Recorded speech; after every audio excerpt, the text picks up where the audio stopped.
Hi y'all, today we are going to be doing our makeup and I'm going to be giving y'all some tips, advice for going to, if you're a black girl, black woman, young black woman,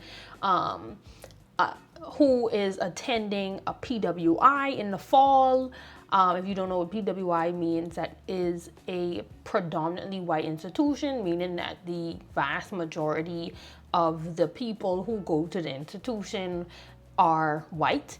So yes, I'm excited to make this video. Grab your makeup, grab your popcorn, grab whatever you need, because yes. And I want to say a quick disclaimer, this is a bit of a woke video, so if you're not woke, listen, either you have two options. You can put on your woke cap or you can politely come out of the video. So if you don't know me, my name is Milan. I am a recent graduate. I graduated in May 2026.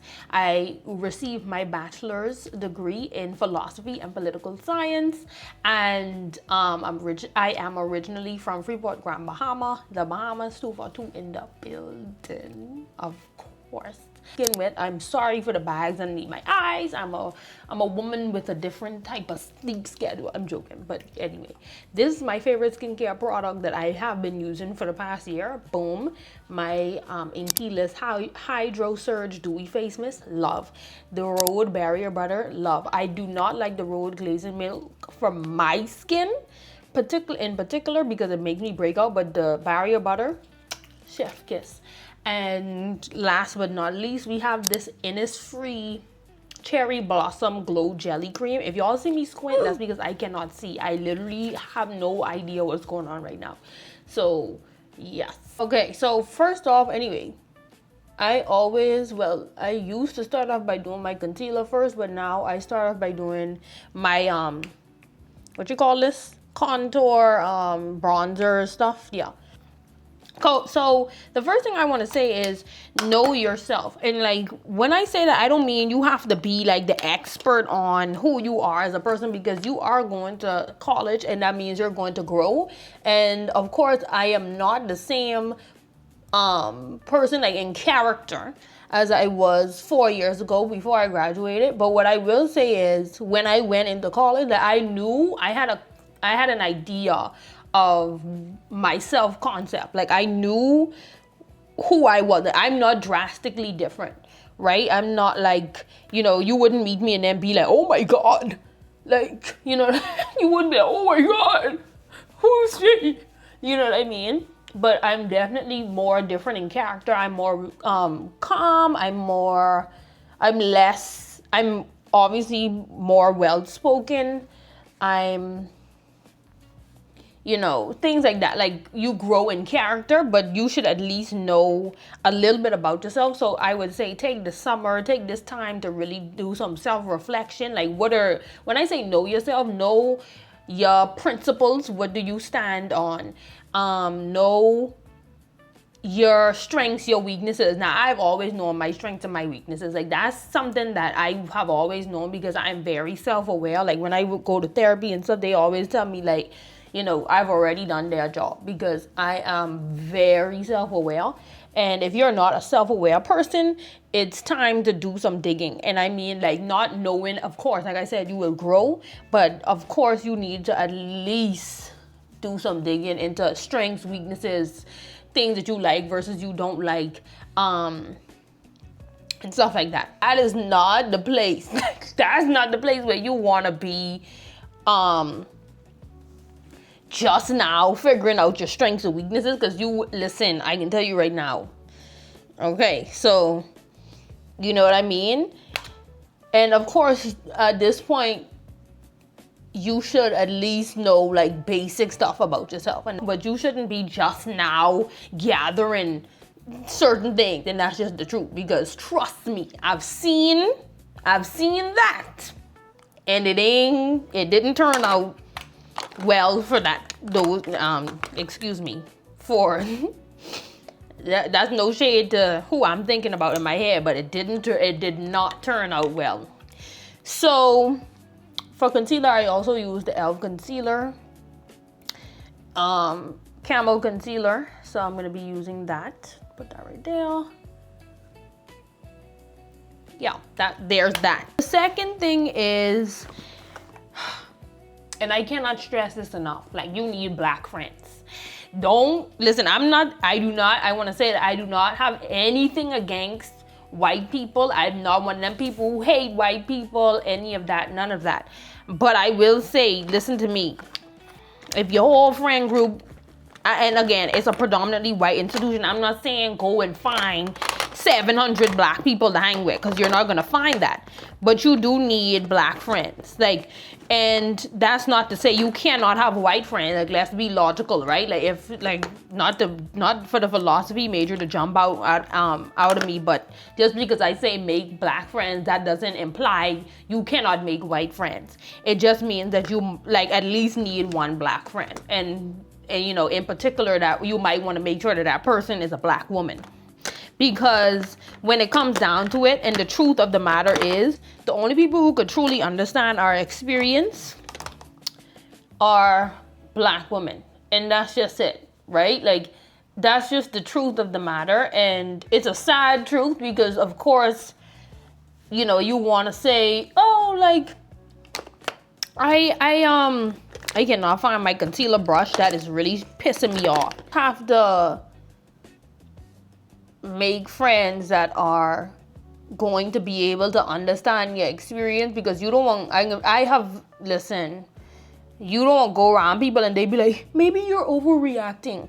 You will go through certain things. You will experience misogyny. You will experience sexism. You will experience racism. You will experience microaggressions. And all of those things combined will inevitably make you feel like you need to talk to somebody, and to make sure that you feel like you ain't, you know, to make sure that you know, ain't hallucinating. And unfortunately, you know, a lot of the times, a lot of different people besides black women are not going to understand the weight that comes with experiencing sexism and racism at the same time. With that being said, you need to use your voice. And what do I mean by this? You will be let me not say most of the time, because I'm not going to make any claims that I can't really back up. But a lot of the time, you will be one of the only people of color in the room. You need to use your voice. Not every class, but every semester there will be at least 3 scenarios where that will be the conversation in a class that you have. And it's more embarrassing to be quiet and just stay there and be like, oh my God, I'm just so scared. It's more embarrassing for you to stay quiet than to be the person in the room actually adding a substantive comment to the discussion as someone who is a person of color, right? Like, that's just the case. And I just always found that to be more embarrassing, and that's just my opinion. You know what I mean? Of course, you know, you're welcome to disagree. But other than in the classroom, it's important to use your voice as leaders, as, you know, as a leader. You might say, no, you might not want to be a leader, or might not want to be a student leader, and that's fine. Not everybody is fit for leadership, and that's a different conversation. But as far as joining in on conversation, joining different groups on campus, speaking up in class, stuff like that. You know what I mean? Like, you don't have to be the president of Black Student Union or anything like that if you don't want to. But you do definitely, I do encourage using your voice. I do encourage that 100%, because I think that that's important. The next thing is building off of use your voice, be involved. Like, you ain't going there to play. Like, I always used to tell myself, like, I'm not there to play, right? Like, you're at a predominantly white institution. There are so many opportunities there. But I'm not gonna lie, a lot of times when you putting yourself out there and you being involved, like, you'll go back to your room and you'll be like, wow, like, I just did that. I went out, I made connections, I, you know, went to a club meeting, I met new people, and it was fun, right? Like you're very few times you're gonna hate the fact that you left that you left your dorm to connect with people. I will say that obviously choose the spaces that you enter wisely, but that doesn't mean not to enter any spaces at all, period. So be involved, and it's important to use your voice in the spaces that you're involved in because they want to hear from you. At predominantly white institutions, especially ones that are, because I went to a liberal arts college, so they were very aware of the fact that they were a liberal arts institution and also a predominantly white institution, and they wanted to hear from people of color. Like they wanted to hear from the minority students. They wanted to hear how they could do better. What can they do more? And of course, like some of that is performative. Like of course, some of that is performative.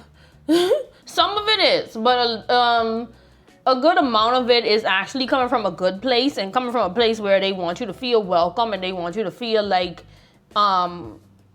feel at home on the campus, especially if you live on the campus and you're not a commuter or whatever. So yeah, it's important to go in these spaces, use your voice, so forth, so on.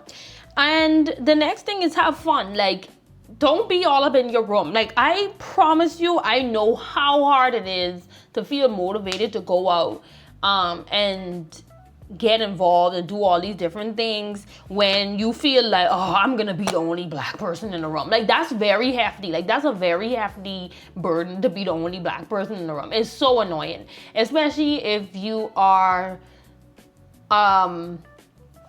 somebody like me. Like, if you don't hide from your blackness, because I will say that there's a group of people who obviously don't care about being the only black person in the room. It's a heavy burden to be the only black person in the room. And it's sometimes you can become hyper aware of that at a predominantly white institution because it's so frequent. And yeah, that's just the truth. Stick with it or don't. I'm joking. But yeah, have fun. Go out, meet people, go to some parties. Have fun, enjoy your time there. Don't let being the only black person in the room steal your college experience away from you. Now, that don't mean go do foolishness, right? Like, I'm not encouraging nobody to do foolishness, but I am saying, like, don't let that scare you away from coming out the house. Even though, unfortunately, especially with recent events, it is scary to be the only black person in the room because you never know if you can leave the room. But unfortunately, I will say, don't let that fear keep you away. I will make that claim. Okay, next is self-care. Listen, you need to take care of yourself. You need to take care of yourself. Like, you need to, if getting your nails done is something that you like to do, get your nails done. If you are somebody who likes to, I don't know. But, if you like going to get your hair done, if you like doing your makeup in your room, like stuff like that, taking time out to really sit down and take care of yourself is important, especially at this place where you will sometimes feel a bit annoyed, you'll feel a bit discouraged, you'll feel this, like, you know what I mean? Yes.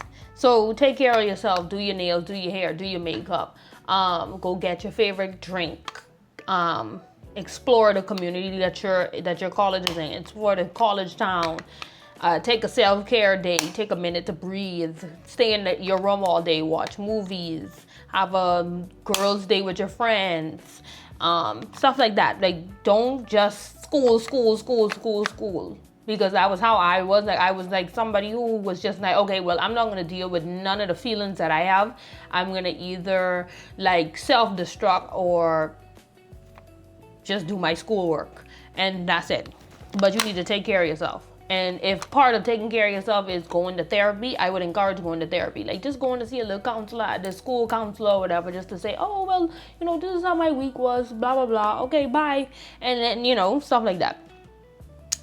The next thing is to trust your gut. And when I say trust your gut, like, this is in part with making connections. Like, there are a lot of opportunities at predominantly white institutions, and I think that a lot of the time it can be hard to pick which one. Like, it's like, oh, well, you know, am I gonna submit to this journal? Or am I going to, you know, join the newspaper? Am I gonna be on, for me, I was on the debate team, like stuff like that. Like, am I gonna be the president of this club? Am I gonna be, like, use your discernment, your gut to figure out which is the best for you. A lot of the opportunities that I had, I literally, like, took time to be like, okay, like, is this gonna work out for me? Like, is this gonna add value to my life, or is this gonna be annoying? Like, you know what I mean? Like, I would just be like, okay, like, assess. And yeah, so overall, like, my main tip is to truly and honestly not just sit around and be in your room and try to, like, self-destruct, but going out, making connections, having fun, not letting the fact that you're the only black person in the room scare you away from opportunities. It's so annoying to be at a PWI and to be hyper aware of your blackness. Like, that's not lost on me, but I would say that something that I had to learn was not to let that stray me away from my goals and why I was there. Like, I'm there to make connections. I'm there to do school. And of course, I had a lot of growing to do. I had so much growing to do, y'all. I grew a lot at my predominantly white institution. I grew. I didn't like come there completely with my whole life figured out. Like, I 100% didn't. But I did grow a lot. It taught me a lot about myself. It taught me a lot about what I could handle. It taught me a lot about who I am as a person. It taught me a lot about the way that, you know, moving around the world. Because the truth of the matter is, especially if you live in the United States, the world is a predominantly, well, the United States is a predominantly white institution, right? So, like, it's just like, you being at a predominantly white institution is no different than you being out at your corporate job, in your new job at, you know what I mean? No different. And that's sad to say, but it's the truth. And it's the hard truth. I also use this as a setting spray, y'all. And as, like, sort of my foundation, I use the Hourglass concealer, period. My brother right now on the game, and he arguing with somebody. He's just saying, so if a white person says the hard R, so I'm trying to figure out what's going on in the room. But this is what I'm talking about. Like, even the game is a predominantly white institution. Like, this is really sick.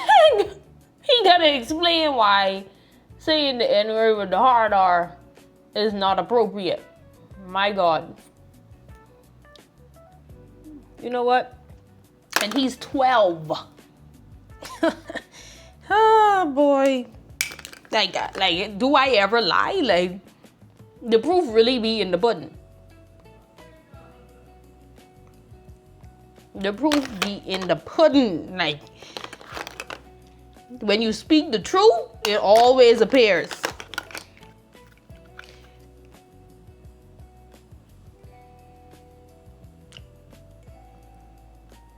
Well, thank you guys for watching this video. I hope y'all enjoyed. See y'all next Sunday. Videos every Sunday, hopefully, because y'all know I very iffy. But videos every Sunday. I'm excited. I don't know what my next video is going to be. But let me know what y'all want to see. Because, yeah. See y'all in the next video.